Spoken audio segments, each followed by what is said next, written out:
Everyone's pushed through. What's going on, YouTube? What's going on, everybody? Today was back and arms day today.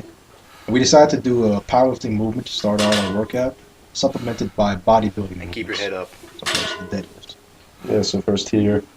I'm not really big into deadlifts personally, but I'm starting to get into it because I'm seeking to add mass to my frame, and these exercises are known to help support muscle growth, so I decided to take Rob's advice and start doing these deadlifts.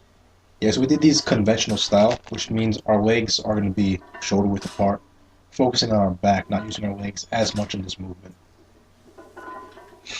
And this is good for lower back and releasing HGH. Exactly.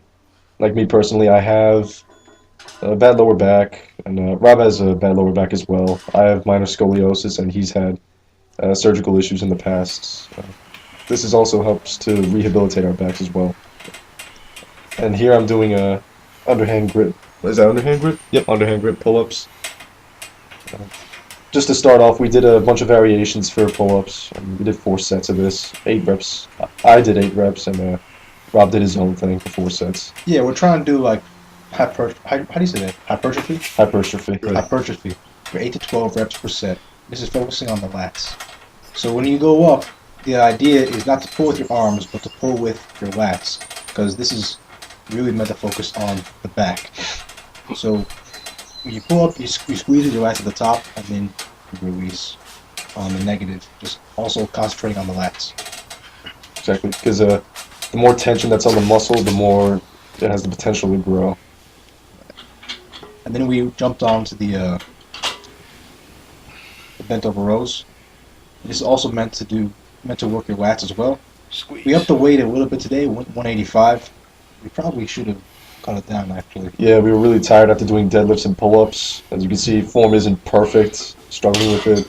At this point, my hands are just completely dead. Yeah, what's important is good form over just getting heavier weight and trying to haul it around.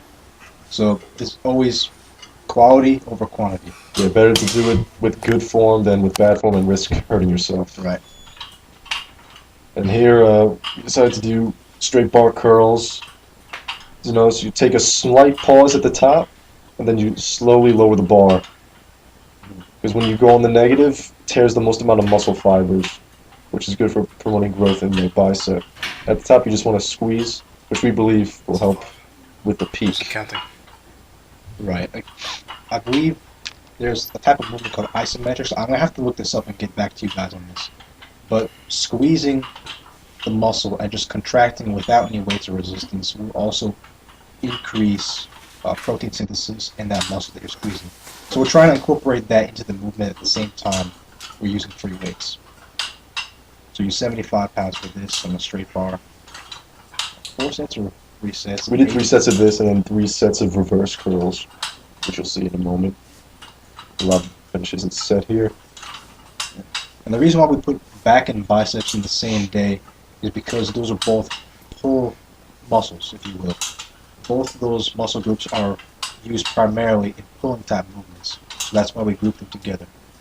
Yeah, so when you're training both the same day, you don't have to worry about training one of these muscle groups another day and worry about it being tired from prior training experience. Right.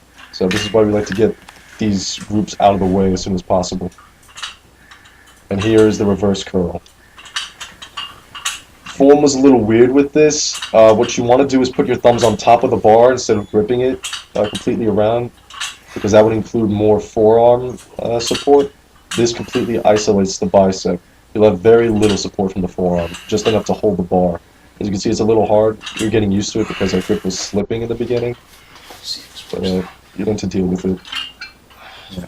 You can even see right here, I was kind of snapping the weight up, similar to a hang cone, just so I wouldn't make sure that the bar would fall in my hands. You have to bring your elbows I want out to a keep the little bar in my hand the entire time. It's a different movement. We're going to try incorporating it more into our workouts, though. Something to help with the bicep growth. Alright guys, thanks for watching.